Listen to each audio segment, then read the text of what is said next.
I was able to run. You have to run. You cannot, because in the long run it's Previously on this What video. are toxic workplaces? How do you identify what is toxic work environment? How do you know when a place is toxic? So the next point would be management is often pretentious with their policies. I think it will boil down to the first one. They'll tell you, okay, do this. This is what you're supposed to do. This is the policy. But when there's an issue with that same existing policy, you'll be held responsible. You would, let's say there's a big issue, you'll be held responsible. They'll tell you, why didn't you? That's like gaslighting, manipulation. Why didn't you do it this way? We know the policy is like that. Why did you blah blah blah? But guess what? If you follow that policy and everything is nice, everything is positive, nobody comes against you. But the moment something goes south, and which we are human beings, and most especially when you're doing business, you're dealing with different human beings. Today cannot be like yesterday. I don't know if you get, when it's, how do I put it, a people-based, most organization, most businesses, they are people-based. It's either you're offering a service or you're selling a product. So, and let's say something goes south in the course of implementing the company's policies, and then they're like, no, you shouldn't have done it this way, you should have blah blah blah, you should have done this. But this is your policy, this is what you say we should do, this is what you say we should stick to. Okay, so don't get me wrong, I'm not saying that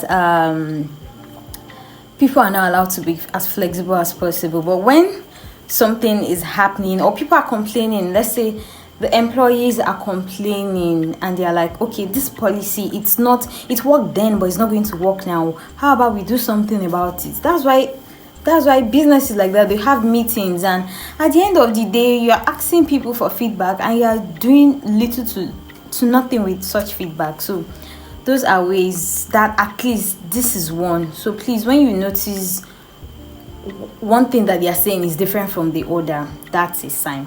So the next one will be mostly criticized and praised, manipulation and gaslighting. So I think I touched this one at the last point. So imagine a place whereby, okay, yes, everybody, let's say the team, we have various teams, you know how organization works, and you are doing well or your team is doing well. Management, no, sales are increasing, sales, like everything is going how it's supposed to be, there are zero rooms for errors, and you're managing all of that and you're doing this, and at least there's a certain synergy, it's getting positive. And instead of management, or let's say your direct manager, to how would I put it, appraise you or praise you at least, or even say well done, no, you won't even get that. So let's say in a month we have 31 days, and let's say we have 25 to 28 working days based on the structure of the company or so.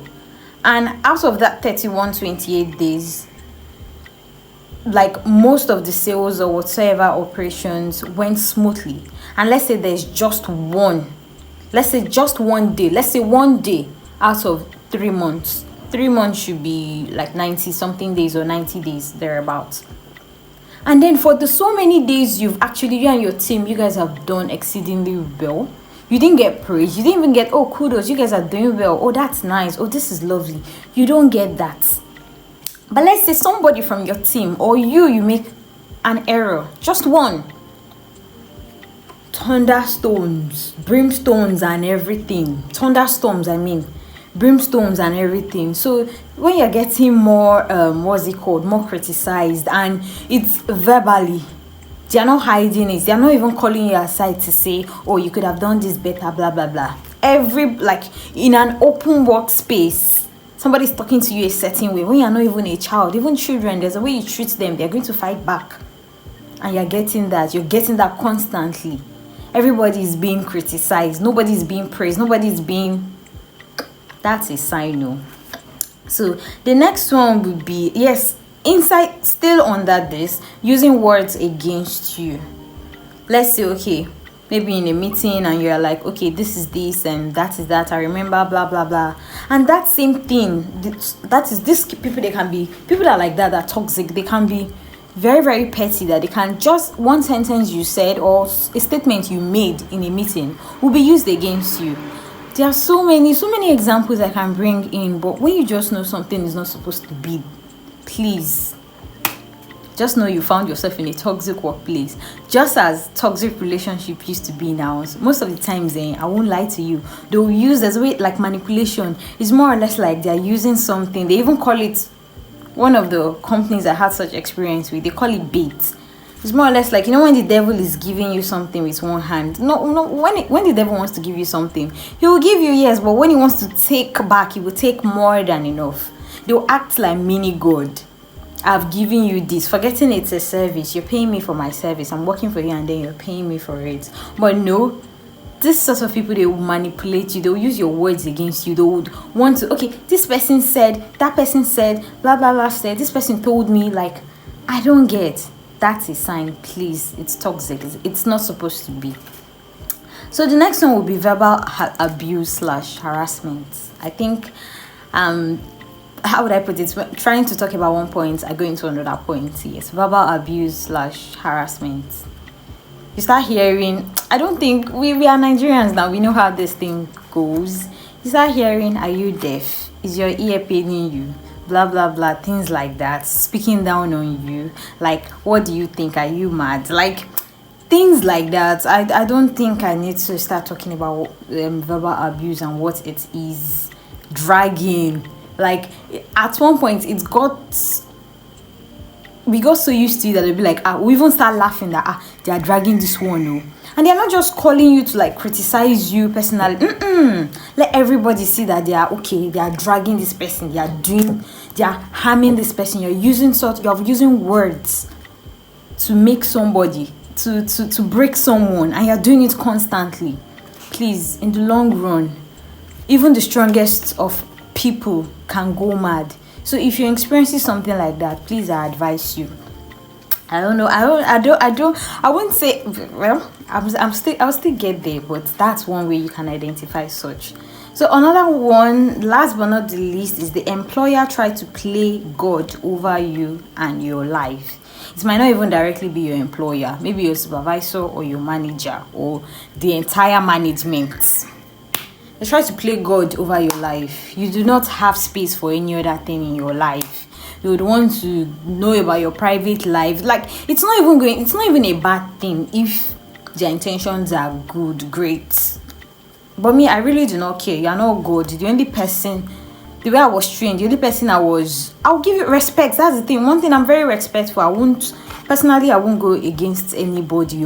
This is your policy, I'll respect you. Even if you are younger than me, no. I don't, because I don't like insults. I don't want, most especially for things that are, how would I put it, tiny and stuff. So they want to play mini God over you. They would want to cheat you. They would want to do things, gaslight you, manipulate you, want to know your life. They don't even after work hours, they still want to own your life. So I think maybe so they would want to basically play mini God even after work. You don't even like work hours. After work hours, everything about you should just be work. You don't have time for yourself and all of that. And still going back to the first point, so it's not even just about the policies for their customers or vendors or suppliers.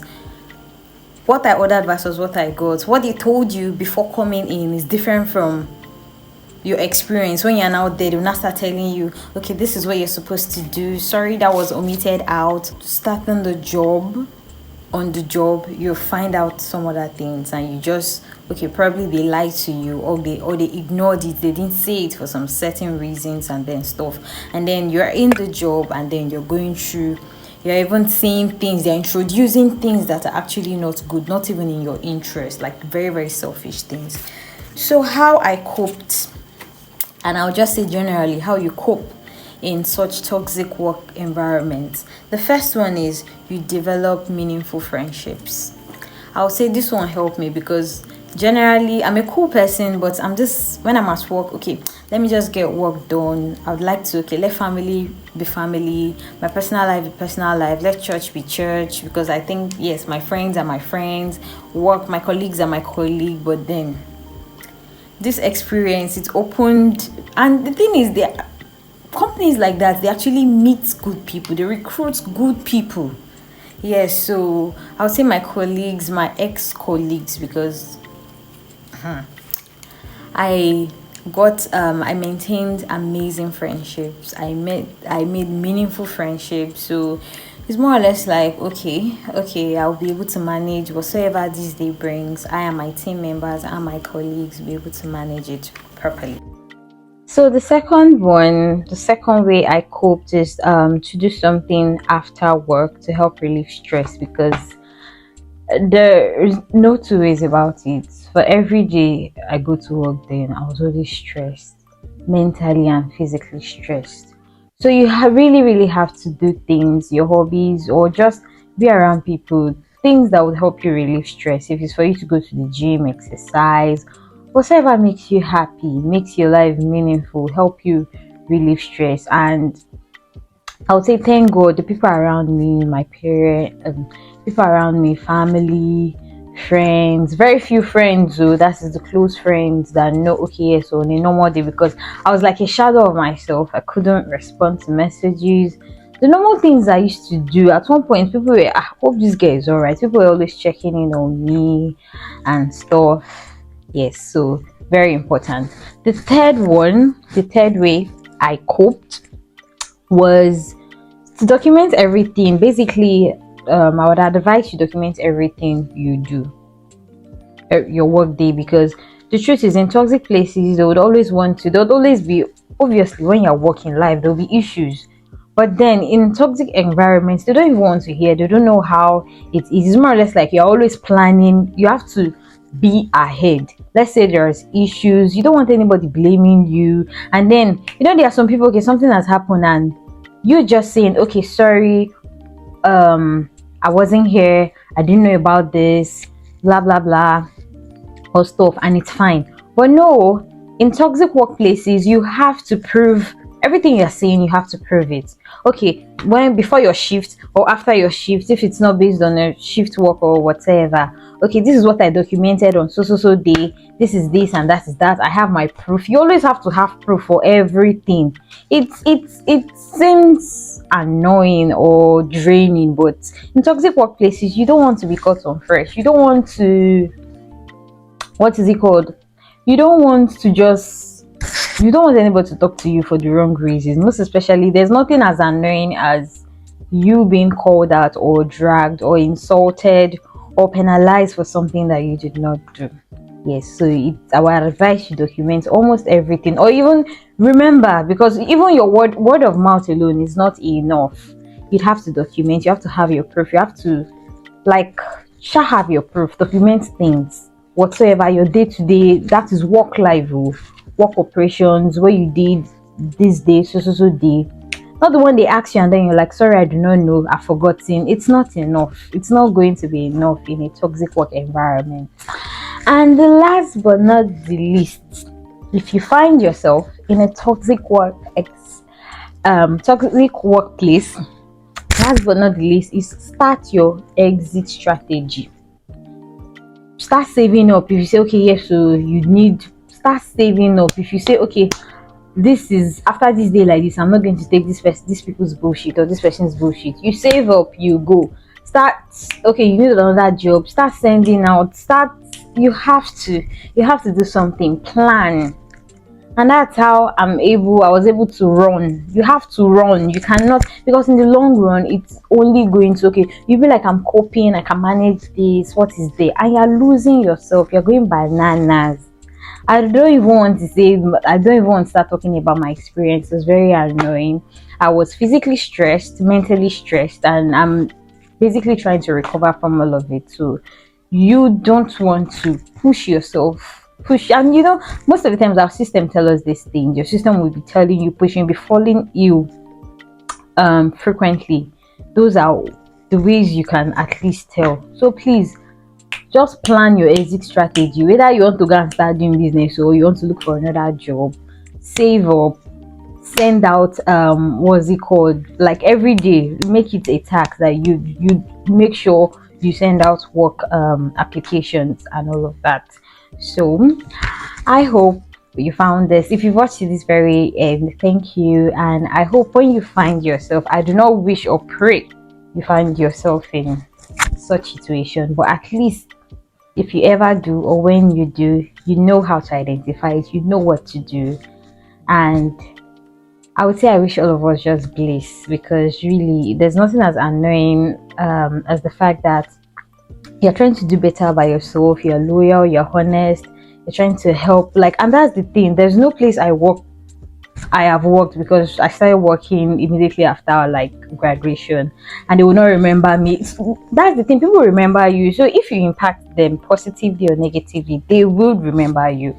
And the thing with workplaces, normally they will say give notice before you leave. That's the right thing. Whether they say this, that's the right thing to do. But toxic environment, my dear, they only make you feel stupid when you drop your resignation letter or send your resignation mail. So they really do not, just collect your salary and get out. Really, really. I'm not making it, I'm not trying to sound petty, but that is it. Because at the end of the day, they are manipulative, they can turn things against you, they can lie, they'll hold on to your salary, they'll say this, they'll say that, they'll tell you that okay, so they too, that when you left, after you left, something happened, blah blah blah, you get pay cuts, stuff like that. So please, if you ever, and if you want to leave, just make sure you're, take your bag, collect your salary, and then leave. Yes, I hope in the course of looking for food, we will not eat, we will not walk like elephants and then eat like ants, and God will bless us. At this point, I don't know what to say, but really, really, love, peace, and light. I pray whatever we are doing, may God bless the work of our hands.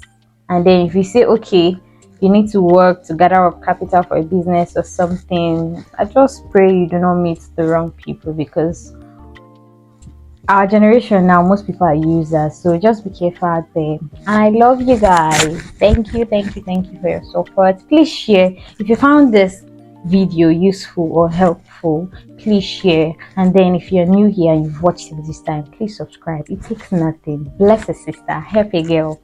And see you in the next one. Thank you so much. Bye.